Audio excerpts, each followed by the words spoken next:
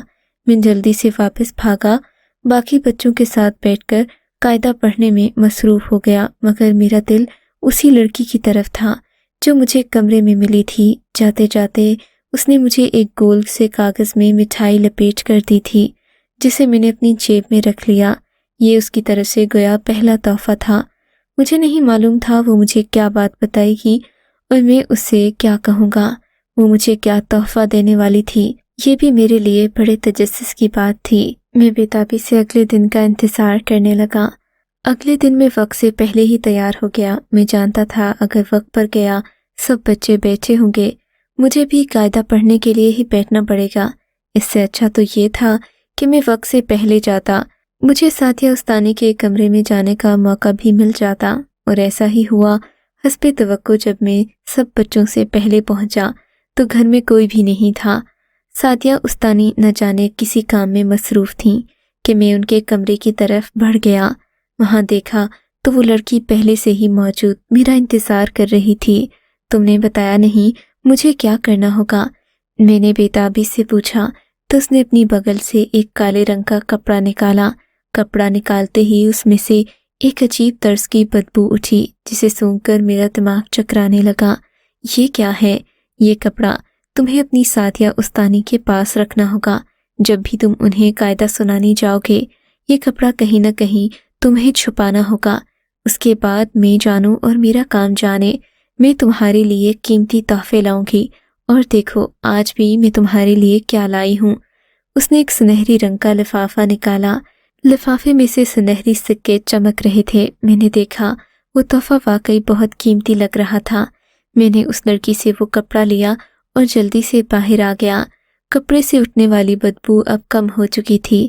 اس لڑکی نے مجھے جو تحفہ دیا تھا وہ کسی خزانے سے کم نہیں تھا۔ وہ کوئی عام سکے نہیں لگ رہے تھے، لگتا تھا جیسے میرے ہاتھ میں سونے کی پوری کان آ گئی ہو۔ میں نے ان سکوں کو ایک طرف احتیاط سے رکھ دیا اور سعدیہ استانی کے آنے کا انتظار کرنے لگا۔ تھوڑی ہی دیر میں استانی جی آئیں، لیکن ان کے چہرے پر غصے کے سخت آثار تھے۔ وہ بہت ناراض لگ رہی تھیں۔ اسد بیٹے کھڑے ہو جاؤ۔ انہوں نے آتے ہی میرا نام لیا تو میرا دل زور زور سے دھڑکنے لگا۔ جی استانی جی۔ میں ہکلا کر کھڑا ہوا تو وہ مجھ پر گرشنے لگیں۔ میں نے تمہیں منع کیا تھا کہ تم اپنی جگہ پر بیٹھے رہنا، لیکن تم نے میری بات نہیں مانی۔ سچ بتاؤ تم کہاں گئے تھے؟ سعدیہ استانی مجھ پر چلا رہی تھیں۔ مجھے تو سمجھ نہیں آ رہا تھا کہ میں کیا جواب دوں۔ سب بچے مجھے عجیب نظروں سے دیکھ رہے تھے۔ میں نے ڈرتے ڈرتے اس کمرے کا نام لیا۔ استانی جی سر پکڑ کر بیٹھ گئیں۔ بیٹے تم میں سے آئندہ کوئی اس کمرے میں کبھی نہ جائے۔ سچ سچ بتاؤ وہاں سے تمہیں کوئی چیز تو نہیں ملی؟ سعدیہ استانی نے میری طرف ٹٹولتی نظروں سے دیکھا۔ میں نے اس کپڑے کا ذکر کرنا تھا لیکن جان بوجھ کر موضوع بدل دیا۔ استانی جی وہاں کچھ بھی نہیں تھا، میں بس آپ کا کمرہ دیکھنے گیا تھا، مجھے معاف کر دیں۔ یہ کہہ کر میں باقی بچوں کے ساتھ بیٹھ گیا، لیکن میں جانتا تھا وہ لڑکی مجھے اس سے بھی قیمتی تحفہ دے سکتی تھی۔ میں استانی جی کے جانے کا انتظار کرنے لگا کہ وہ کپڑا ان کے تخت پوش کے ساتھ ہی رکھ دوں، کیونکہ انہوں نے سیاہ رنگ کا تخت پوش ویسے ہی بچھا رکھا تھا۔ اس تخت پوش پر سیاہ رنگ کا کپڑا رکھنے سے زیادہ فرق نہ پڑتا۔ میں نے دل میں فیصلہ کر لیا کہ سب بچوں کے جانے کے بعد میں گھر جاؤں گا تاکہ استانی جی کو مجھ پر شک بھی نہ ہو، اور میں نے ایسا ہی کیا۔ قاعدہ یاد کرنے کے بہانے میں ذرا دیر کے لیے رک گیا۔ جب سب بچے چلے گئے تو میں دھیرے سے اٹھا اور وہ کپڑا استانی جی کے تخت پوش کے پاس رکھنے ہی لگا تھا کہ گرجدار آواز میرے کانوں میں پڑی، بیٹا تم باز نہیں آئے، میں نے تمہیں منع بھی کیا تھا، یہ کیا کر رہے ہو تم؟ میں نے پیچھے مڑ کر دیکھا تو میری جان ہی نکل گئی۔ استانی جی میرے پیچھے کھڑی مجھے ڈانٹ رہی تھیں۔ میرے تو جیسے ہاتھ پاؤں ٹھنڈے پڑنے لگے۔ میں نے دیکھا وہ غضبناک نگاہوں سے مجھے گھور رہی تھیں۔ تیرا کوئی قصور نہیں ہے بیٹا، تو یہیں رک، میں تجھے اس کی حقیقت بتاتی ہوں جس نے تجھے یہ سب کرنے پر مجبور کیا ہے۔ سعدیہ خالہ نے مجھے وہیں رہنے کے لیے کہا اور خود اندر والے کمرے میں چلی گئیں۔ اندر والے کمرے سے چیخ و پکار کی آوازیں آنے لگیں۔ میں اپنی جگہ پر کھڑا تھر تھر کانپ رہا تھا، سمجھ نہیں آ رہی تھی کہ ہو کیا رہا ہے۔ تھوڑی ہی دیر میں سعدیہ استانی باہر آئیں تو ان کے ہاتھوں میں ایک چمگادڑ تھی جس کی خوفناک چیخیں پورے گھر میں گونج رہی تھیں۔ یہ کیا ہے استانی جی؟ میں نے لرزتی ہوئی آواز میں پوچھا۔ یہ وہ ہے جو تجھے میرے خلاف بہکاتی تھی، بول کیا چاہتی ہے تو؟ استانی جی نے یہ کہتے ہوئے اس چمگادڑ پر غصے اور نفرت سے تھوکا۔ ایک دھواں سا ابھرا اور پوری فضا میں پھیل گیا۔ تھوڑی ہی دیر میں وہ دھواں ایک لڑکی کے رخ میں تبدیل ہو گیا۔ وہ لڑکی ہاتھ باندھے استانی جی کے سامنے کھڑی تھی۔ استانی جی نے اپنی چپل اٹھائی اور لڑکی کے سر پر دے ماری۔ تو باز نہیں آئی؟ میں نے تیرے ساتھ کیا نیکی نہیں کی؟ تیرے سارے خاندان کو سامری جادوگر کے شر سے بچایا، لیکن تو احسان فراموش نمک حرام، تو نے میرے ہی شاگرد کو میرے خلاف بھڑکانے کی کوشش کی۔ تو کیا چاہتی ہے کہ تیرے پاس سعدیہ جیسی طاقتیں آ جائیں؟ تو جن ہو کر بھی مجھ انسان کا مقابلہ نہیں کر سکتی۔ میں اشرف المخلوقات ہوں، میں قرآن و نماز کی پابند ہوں، تو اپنے شیطانی ہتھ کنڈے استعمال کر کے میرا کچھ نہیں بگاڑ سکتی۔ سعدیہ استانی غصے سے بول رہی تھی اور وہ لڑکی چپ چاپ سر جھکائے کھڑی ان کی باتیں سن رہی تھی۔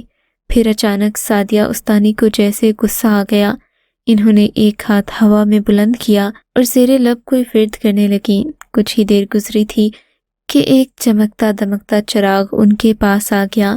چراغ کی روشنی پورے کمرے میں پھیل رہی تھی۔ حالانکہ یہ دن کا وقت تھا۔ سعدیہ استانی نے اس لڑکی کو وہیں کھڑے رہنے کا حکم دیا۔ وہ چراغ اس کے پاس رکھا، خود تخت پوش پر جا کر بیٹھ گئیں۔ مجھے حکم دیا کہ وہ کالا کپڑا میں اس چراغ پر جا کر ڈال دوں۔ میری تو ہمت نہیں ہو رہی تھی کہ میں اپنی جگہ سے ہلوں۔ استانی جی کے کہنے پر بڑی مشکل سے وہ کپڑا اٹھایا اور چراغ پر ڈال دیا۔ دیکھتے ہی دیکھتے سارے کپڑے کو آگ لگ گئی اور وہ لڑکی جو استانی جی کے آگے ہاتھ باندھے کھڑی تھی، اس کا وجود جلنے لگا۔ وہ چیخو پکار کرنے لگی، اس کے رونے کی آوازیں پورے گھر میں گونج رہی تھیں۔ مجھ سے یہ منظر دیکھا نہیں جا رہا تھا۔ دیکھنے میں وہ لڑکی انتہائی خوبصورت تھی۔ اسے دیکھتے ہی میرا دل دھڑکنے لگتا تھا۔ ایسا نہیں تھا کہ میرے دل میں اس کے لیے جذبات تھے، وہ مجھے اچھی لگتی تھی۔ میں اس سے باتیں کرتا تھا، اس نے مجھے تحفہ دینے کا وعدہ کیا تھا، لیکن آج اسے اپنے سامنے جلتا دیکھ کر میرا دل خون کے آنسو رو رہا تھا۔ کافی دیر یہ عمل جاری رہا، یہاں تک کہ ایک ہلکی سی راکھ وہاں رہ گئی۔ استانی جی اپنے تخت سے اٹھیں اور پھونک مار کر اس راکھ کو وہاں سے اڑا دیا۔ راکھ ایک جگہ ہوا میں بلند ہوئی اور پھر کھڑکی کے راستے گھر سے نکل گئی۔ میں حیران پریشان یہ سارا منظر دیکھ رہا تھا۔ استانی جی نے مجھے اپنے پاس بلایا، میرے سر پر ہاتھ رکھا اور کچھ پڑھنے لگیں۔ مجھے دنیا گول گھومتی محسوس ہوئی، لیکن میں خاموش کھڑا رہا۔ میں جانتا تھا میری بھلائی اسی میں ہے۔ یوں کافی دیر گزر گئی۔ تھوڑی دیر میں مجھے اپنی حالت سنبھلتی ہوئی نظر آئی۔ اب میں چلنے پھرنے کے قابل ہو گیا تھا، ورنہ تھوڑی دیر پہلے تو میں اپنی جگہ پر بت بن کر کھڑا تھا۔ استانی جی نے مجھے گھر سے باہر جانے کا حکم دیا۔ میں نے اپنا قاعدہ لیا اور دبے قدموں گھر آ گیا۔ میرا دل زور زور سے دھڑک رہا تھا۔ میں نے جو منظر دیکھا تھا اس کے بعد سے میرے پسینے چھوٹ گئے تھے۔ مجھے اپنا آپ، اپنا وجود بھاری لگتا۔ میں نے اماں سے بھی اس بات کا ذکر نہیں کیا کیونکہ سب میں غلطی میری تھی۔ میں ہی لالچ میں آ گیا تھا، جبکہ وہ سکوں والی تھیلی بھی میں نے اپنے گھر میں ہی کہیں رکھی تھی۔ میں نے اسے ڈھونڈنے کی زحمت بھی نہیں کی۔ میرے لیے اب کوئی تحفہ معنی نہیں رکھتا تھا۔ میں بہت ڈر گیا تھا۔ اگلے دن میں نے استانی جی کے پاس جانے سے انکار کر دیا۔ تب اماں میری سفارش لے کر ان کے پاس گئیں۔ ان سے پوچھا کہ آخر میں نے ایسا کیوں کیا ہے۔ استانی جی نے بھی میرا راز رکھا، اماں سے میری کوئی شکایت نہیں کی اور کہا شاید بچہ میرے گھر کے رسم و رواج سے واقف نہیں ہے، اسی لیے گھبرا گیا ہے، آپ اسے دوبارہ بھیج دیں، میں پڑھا دوں گی۔ مجھے یہ بات اچھی لگی کہ استانی جی نے امی سے میری حقیقت بیان نہیں کی، ورنہ امی نہ جانے میرا کیا حشر کرتی۔ اس بات کے بعد سے میں استانی جی کا ایک تابع دار شاگرد بن گیا۔ وہ مجھے روزانہ اپنے گھر بلاتی۔ 6 سال میں نے قرآن پاک مکمل کیا اور اسی دوران میری دنیاوی تعلیم بھی مکمل ہو گئی۔ میں بہت خوش تھا کہ استانی جی کے مہربانی اور کرم نے مجھے اس مقام تک پہنچا دیا، لیکن مجھے وہ وعدہ ابھی تک یاد تھا جو مجھ سے پرانے دنوں میں کیا تھا کہ جب تم قرآن مکمل کر لو گے تو میں تمہیں ایک حیرت انگیز تحفہ دوں گی۔ استانی جی کی یہ بات یاد کر کے میں ان کے گھر چلا گیا۔ میرا اسکول کا آخری دن تھا اور قرآن بھی مکمل کر چکا تھا۔ استانی جی کے گھر کافی چہل پہل تھی۔ اندر گیا تو خوشگوار حیرت سی ہوئی، پورا گھر خوشبو سے مہک رہا تھا، لیکن جیسے ہی میں کمرے میں داخل ہوا میری دکھ کی انتہا نہ رہی۔ استانی جی کا سفید کفن میں ڈھکا ہوا وجود چارپائی پر پڑا تھا۔ ان کے آس پاس سفید کپڑوں میں ملبوس عورتیں بیٹھی تھیں جن کو نہ میں نے پہلے کبھی دیکھا تھا اور نہ میں انہیں اب پہچانتا تھا۔ میں اپنی آنکھوں میں آنسو لیے ان کے گھر سے نکل آیا۔ اس کے بعد میں نہیں جانتا کیا ہوا۔ دکھ اور حیرت کے مارے 3 دن تک میں بستر سے نہیں اٹھا۔ مجھے ان سے روحانی لگاؤ تھا۔ ان کے بغیر یہ دنیا مجھے اندھیری سی لگنے لگی، جیسے میرے سر سے کوئی سائبان چھن گیا ہو۔ ان کا آخری تحفہ کیا تھا میں آج بھی سوچتا ہوں۔ کاش تھوڑا پہلے چلا جاتا تو ان کا دیدار بھی کر لیتا اور آخری تحفے سے بھی فیضیاب ہو جاتا۔ اگر آپ کو یہ کہانی اچھی لگی ہے تو اس ویڈیو کو لائک کیجیے اور اس طرح کی مزید ویڈیوز دیکھنے کے لیے ہمارے چینل کو سبسکرائب کیجیے۔ اور ہاں، اگر آپ کی کسی دوست، رشتہ دار یا بہن کے ساتھ خدا نہ کرے ایسا کوئی واقعہ پیش آیا ہے تو ہمیں کامنٹ سیکشن میں اس کے بارے میں ضرور بتائیے۔